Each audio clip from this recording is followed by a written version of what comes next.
Hello, Bacho. Let's take a given question. The question says in the figure is as shown in is shown a spring mass system oscillating in uniform gravity. If we neglect all dissipative force, it will keep on oscillating endlessly with constant amplitude and frequency. Accompanying graph shows how displacement x of the block from the equilibrium position varies with time.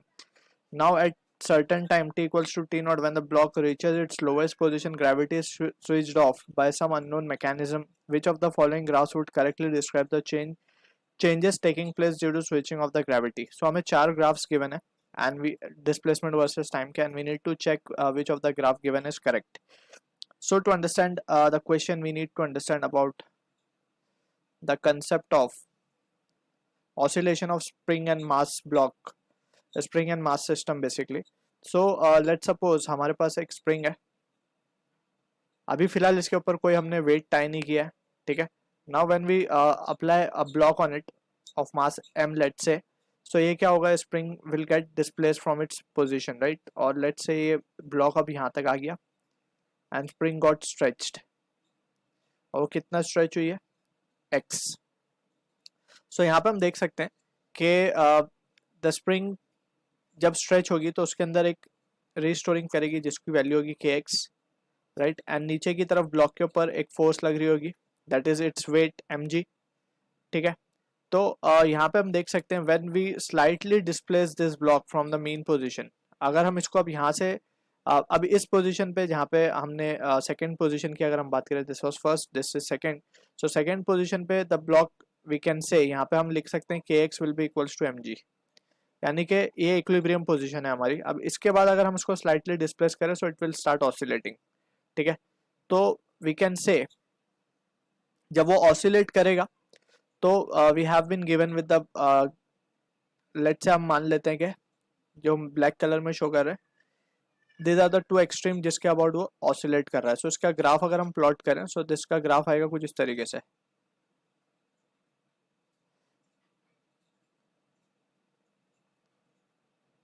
Right. कुछ इस तरीके से इसका graph आएगा. अब यहाँ से हम देख सकते हैं कि ब्लॉक पहले नीचे जा रहा होगा, लेट्स से जैसे भी ऊपर या नीचे, अगर ऊपर भी जाएगा तो this will be the maximum amplitude, नीचे का मैक्सिमम एम्पलीट्यूड ये है, प्लस है माइनस है मान सकते हैं, ठीक है. एंड इसके अबाउट डिस्प्लेसमेंट वर्सेस टाइम का ग्राफ हमने प्लॉट कर दिया यहाँ पे, ठीक. Now further we have to analyse कि अगर लोवेस्ट पोजीशन पे आने के बाद इसका ग्रेविटी गायब हो जाती है, मीन्स ग्रेविटी को हम स्विच ऑफ कर देते हैं by some means we can say, जो कि क्वेश्चन में मेंशन है. तो अगर ये ब्लॉक ऑसिलेट कर रहा है यहाँ पे between the position plus A and minus A, तो हम क्या लिख सकते हैं यहाँ पे, we can write net force जो ब्लॉक पे एक्ट कर रही होगी वो होगी एक तो ऊपर की तरफ स्प्रिंग फोर्स, नीचे की तरफ इसका weight, right. So this is the force equilibrium position पे नेट फोर्स एक्सेलरेशन जीरो होगा ब्लॉक का. So in that situation we have equated kx equals to mg, that is the equilibrium position. लेकिन at certain instant we can say कि F net will be as kx minus of mg. Let's say block जब नीचे आया और हमने उसकी gravity को क्या कर दिया एट सर्टेन टाइम, इसको अगर हम ग्राफ को रिड्रॉ करें यहाँ पे, पहले हमारा ग्राफ कुछ इस तरीके से चल रहा था.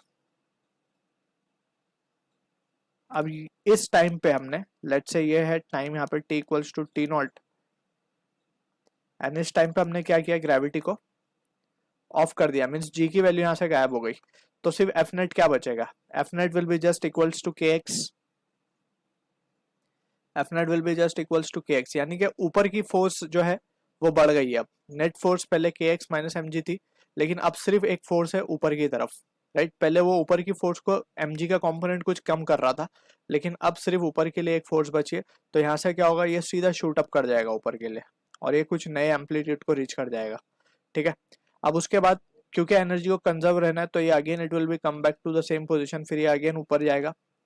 अब यहाँ पे डिसिपेटिव फोर्स सारी हमें बोली गई है कि कुछ भी नहीं है डिसिपेशन, तो ये कुछ इस तरीके से कंटिन्यू हो जाएगा further, right. So this is how we can plot the graph.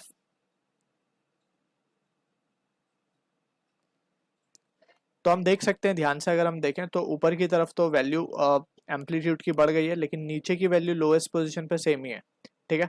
सो अगर हम ग्राफ को मैच करें, ये किससे मैच होता हुआ दिख रहा है, so option 4 is the correct answer to the question. So I hope you understood the solution. All the best.